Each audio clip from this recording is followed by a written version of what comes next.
My name is Anna, and today we're going to learn about passive voice. First, we're going to talk about these modern wonders.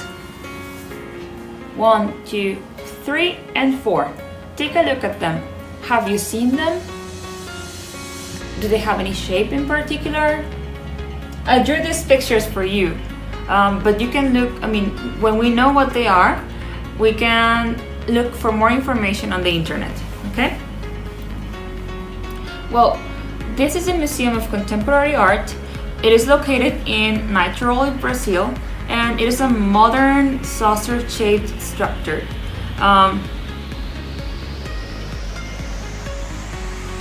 This is a very interesting shape.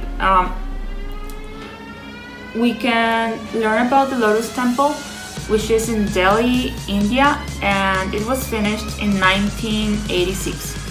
The shape is the shape of a lotus. It's a flower, and all the leaves are made of marble. Can you imagine how beautiful and how hard would it be to clean? Now that I think about it, it should be a very difficult building to keep clean. Then we have the National Stadium. This is located in Beijing, China, and it is also known as the bird's nest because of how it looks. If you look pictures of it on the internet, you can see that it looks just like a bird's nest, and it's a very interesting building to look at. Then we have the Milo, I don't know French, but viaduct. But this is over the Tam River in France, and it was opened in 2004. Some questions that I want to ask you are, well, in your opinion, which of these wonders do you think is the most amazing? Why? You can type the comments. You can type in the comments below. What other modern wonders do you know about? What are they? Where are they? And what modern wonders are there in your continent? You can pause this video and talk to your parents or to a friend or even to your siblings if you want to discuss more about these modern wonders. But right now, we must continue. I'm going to tell you about my favorite building. My favorite building is the Hancock Tower. It is located in Chicago, Illinois, and its name was changed in, February 12, 2018. I don't like the new name. The new name is 875 North Michigan Avenue. It's not a fun name. It's not this interesting name like the Hancock Tower. Anyway, it was constructed under the supervision of Skidmore, Owings and Merrill, a group of architects that are well known in the world. In 1968, it was the second tallest building in the world. Right now, it's the fourth tallest building in Chicago, and the project was financed by John Hancock Mutual Insurance Company. That's where the name comes from, the original one, and the one that I like the most. Let's take a look at what we just learned. The Hancock Tower was built by Skidmore, Owings and Merrill in 1968. Who built the tower, Hancock or Skidmore, Owings and Merrill? Skidmore, Owings and Merrill. When did this happen? In 1968. What is more important, the tower or the people who built it? The tower. Okay, if we analyze this sentence, we can see that we have an object here that becomes the subject. We have the verb to be in past, and as we're talking about just one object, we use was. When we're talking about plural, we use were. And the verb in past participle. Some verbs in past participle are the same as the verbs in past, but we have to be careful with this. So if you have a list of verbs, take a look at it and look for the third row. Then we have by, the agent or doer, and then the rest. This is named passive voice. When we want to talk about something and we want to give more importance to the object, we use passive voice. Do you know this painting? Do you know her? Well, she's very famous. This is the Mona Lisa, and I'm going to use this example to talk about the form again. Mona Lisa was painted by Leonardo da Vinci in 1503. We have the object or subject, because our object becomes the subject, as I already said. Then we have the verb in past plus the verb in past participle by the agent or doer, and then we have 1503, which is the rest. We can also say Mona Lisa was painted in 1503 or Mona Lisa was painted by Leonardo da Vinci. We are talking about the Mona Lisa. Do we always know who performed the action? No. In this case, Mona Lisa was painted by Leonardo da Vinci in 1503. As I already said, this is the structure. And why am I saying that we don't always know who performed the action? Well, this is because when we use passive voice, we always give more importance to the object. So we don't care that much about who did it or when was it done.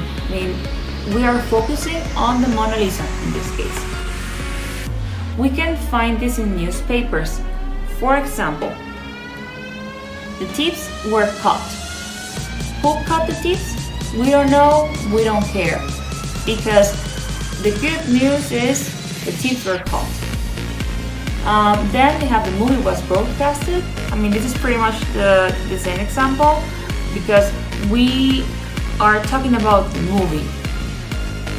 We are not talking about when, where, why, who, because we don't care. It's not that important. The actress was murdered. Ooh, this is very bad news.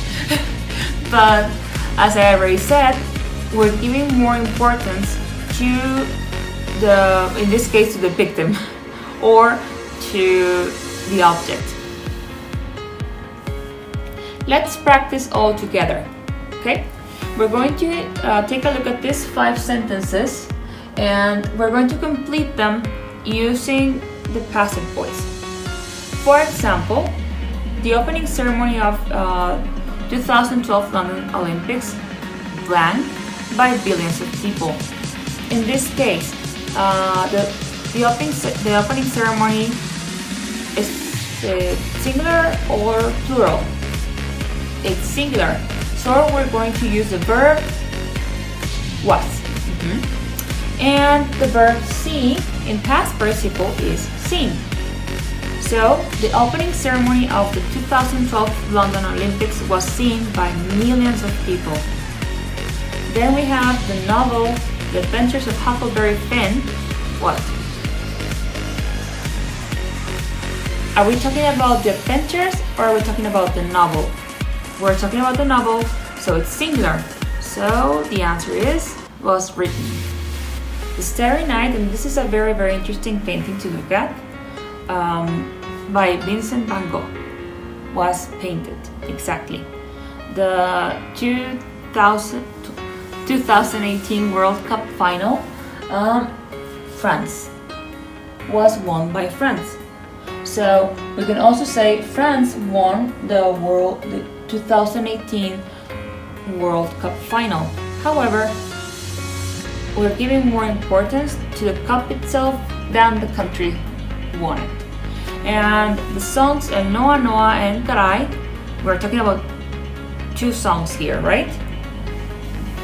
Were composed by Juan Gabriel, a very famous songwriter, singer and songwriter.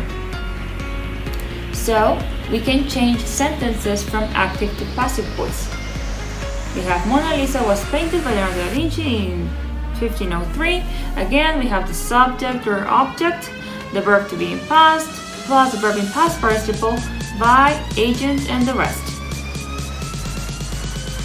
Take a minute to think how we would say the sentence using active voice. Yes, So we start with Leonardo da Vinci, painted the Mona Lisa in 1503.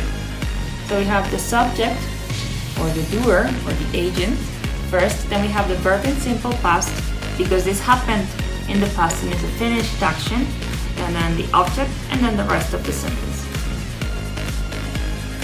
Let's practice all together.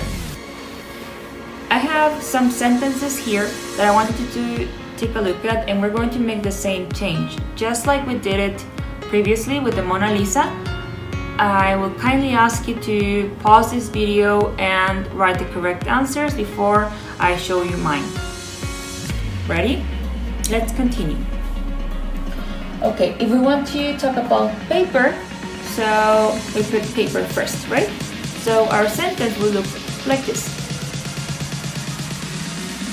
As you can see, we're talking about paper, and we're considering this as a singular object. Then we have radium, which goes first in the sentence because we're going to give more importance to it. Then we have the World Wide Web, you see? And then we have the opera Carmen. Do you notice? All of these objects are singular, so we're using was plus the verb in past participle.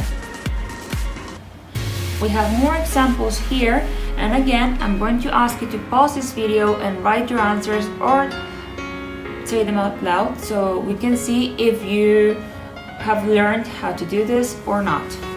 Okay? Again, we want to give more importance to the film Avatar than the director. Then, well, did you see this choreography? Because I did, and I loved it. It was this year's, 2020 Super Bowl choreography, and it was created by J-Lo. So the choreography for the Super Bowl was created by J-Lo. Then we're going to talk about the Statue of Liberty. Again, we put it first in the sentence, and then we write who did it. And we have the book, because we're going to talk about the book rather than the author. So pretty much you can see how we change the sentences here. What happens when we talk about things that happen in the present? Right now. For example, the euro is used in most of Europe. English is spoken in many European countries. A lot of cars are manufactured in Europe. Is it the same? I'm going to show you the examples again.